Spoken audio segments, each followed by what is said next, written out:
नमस्कार मैत्रिणींनो, सर्वांचं खूप खूप स्वागत आहे आपल्या चॅनलवरती. आजच्या व्हिडिओमध्ये बघा माझ्याकडे असे जुने कपडे वगैरे पडले आहे, त्याचा वापर आजच्या व्हिडिओमध्ये करणार आहे. तर आता आपण बघा एक पुठ्ठा कट करून घेतला आहे 6 इंच लांब आणि 6 इंच रुंदीचा. या ठिकाणी बघा शाळेचा फ्रॉक आहे, तो इथं मी कट करून घेत आहे बेससाठी. तर असे जुने कपडे जर आपल्याकडे असेल ना, ते फेकून न देता टाकून न देता त्याचा वापर करतो आपण आणि वर्षानुवर्ष टिकणारी बघ वस्तू तयार होते. व्हिडिओ शेवटपर्यंत नक्की बघा, तेव्हा तुम्हाला समजेल. बघा इथं मी घेर कट करून घेतला व्यवस्थित. तसं मोठ्या साईजचा बघा आपण एक चौकोन तयार झाला आहे आपला. आता हा चौकोन आहे 20 इंच लांब आणि 20 इंच रुंदीचा, इतका मोठा आपण हा चौकोन कट करून घेतला आहे. आणि दुसरे कपडे आहेत बघा कॉटनचे, त्याचे आपण हे 6-6 इंचचे असे चौकोन आपल्याकडे असे रंगीबिरंगी असतील ना, ते कट करून घेणार आहोत. इथं बघा असा पुठ्ठा ठेवायचा आणि व्यवस्थित कट करून घ्यायचं. थोडंफार लहान मोठं झालं तरी चालेल, काही हरकत नाही. नंतर आपण कटिंग करते ती जॉईन केल्यानंतर. चला तर मी सर्व कट करून घेते आणि तुम्हाला दाखवते. या ठिकाणी आपण बघा हे सर्व कापड आहेत ना, व्यवस्थित ना कट करून घ्यायचे आहे. कॉटनचे घ्यायचे म्हणजे टिकायला पण छान असते आणि पाणी वगैरे पण त्याच्यामध्ये हे होतं ऑब्झर्व. तर अशा पद्धतीने बघा आपण आता या ठिकाणी बघा आपण स्टिचिंग बघणार आहोत. आपण जे लहान लहान चौकोन कट केले होते ना, ते एकमेकाला बघा असे जॉईंट करून घ्यायचे आहेत. व्यवस्थित सरळ शिलाई मारून घ्यायची. अतिशय सोपी पद्धत आहे बघा. या अशा पद्धतीने आपण असा उलटा ठेवायचा कापड आणि सरळ जॉईंट करून घ्यायचे. अशा आपण पट्ट्या जॉईंट करून घ्यायच्या आहेत बघा. 4-4, 5-5 पट्ट्या आहेत ना, ते एकमेकाला जॉईंट करून घ्यायच्या.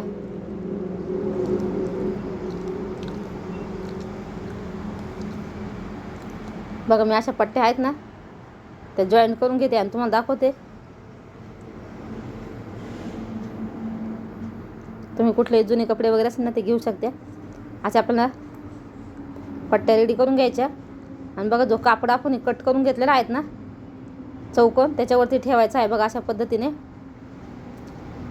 आणि असं कडेकडे शिलाई मारून घ्यायची. तर दुसरा कापडसुद्धा बघा आपण जिथं शिलाई मारली ना, त्याच्यावरती उलट्या ठेवायचा.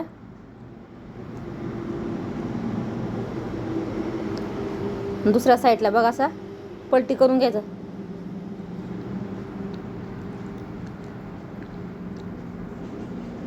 इथं मी 4-4 चौकोनाच्या पट्ट्या तयार केलेल्या आहेत. त्या अशा पद्धतीने आपल्याला जॉईंट करून घ्यायची या कापडावरती.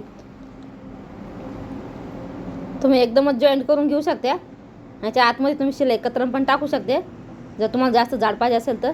पण जास्त पॅन्टीचे वगैरे कापड असेल तर मग शिलाई कतरण वगैरे टाकायची गरज येत नाही.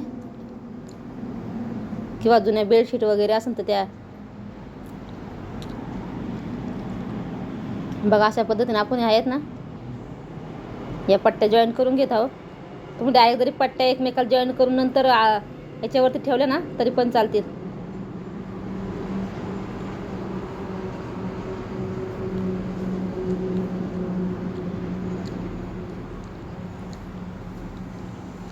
इथे बघा आता पट्टी आपली जॉईन झाली आहे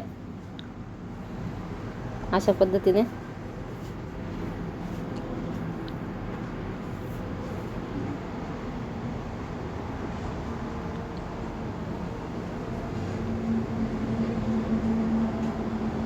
कडेकडे शिलाई मारून घ्यायची आपल्याला व्यवस्थित असे.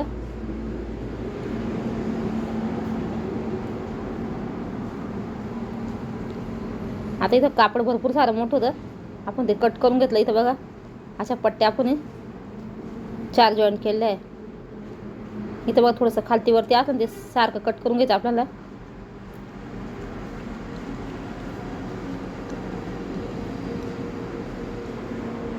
बघा असं व्यवस्थित करायचं आपल्याला आणि सारखं कट करून घ्यायचं म्हणजे शेप छान येतो अशा पद्धतीनं.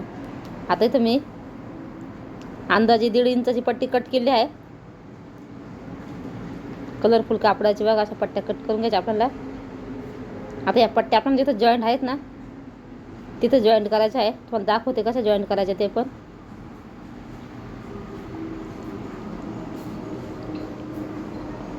तर आता इथं पट्ट्या कट करून घेतल्या. जिथं आपले जॉईंट आहेत ना तिथं बघा आपल्याला एका साईडने किंवा डबल फोल्ड करायची बघा अशा पद्धतीने.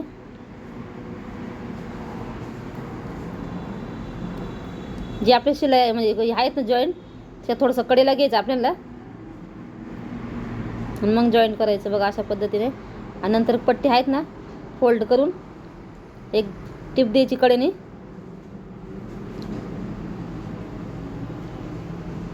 अशा पद्धतीने सेम याच पद्धतीने आपण बघा दुसऱ्या पण पट्ट्या जॉईंट करून घेऊ.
आता इथं बघा आपल्या पट्ट्या जॉईंट करून झाल्या आहे.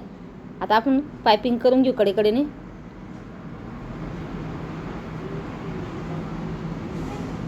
तर बघा पाठीमागच्या साईडने किंवा कुठल्या पण साईडने तुम्ही याची पट्टी घ्यायची कट करून.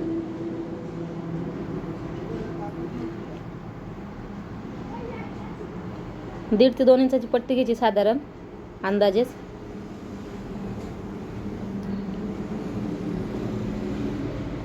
बघा वर थोडी फोल्ड करायची.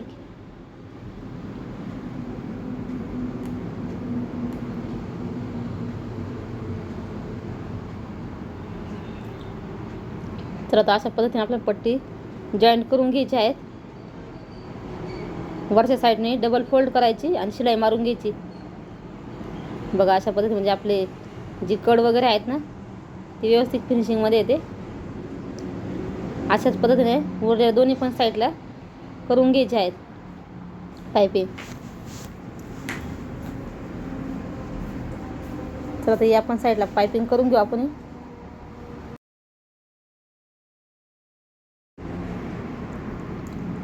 तर आता पायपिंग करून घेते आणि तुम्हाला दाखवते. बघा या ठिकाणी आपलं सुंदर असं मोठ्या साईजचं सुंदर असं रंगीबिरंगी पायपुसणं तयार झालं आहे. धन्यवाद.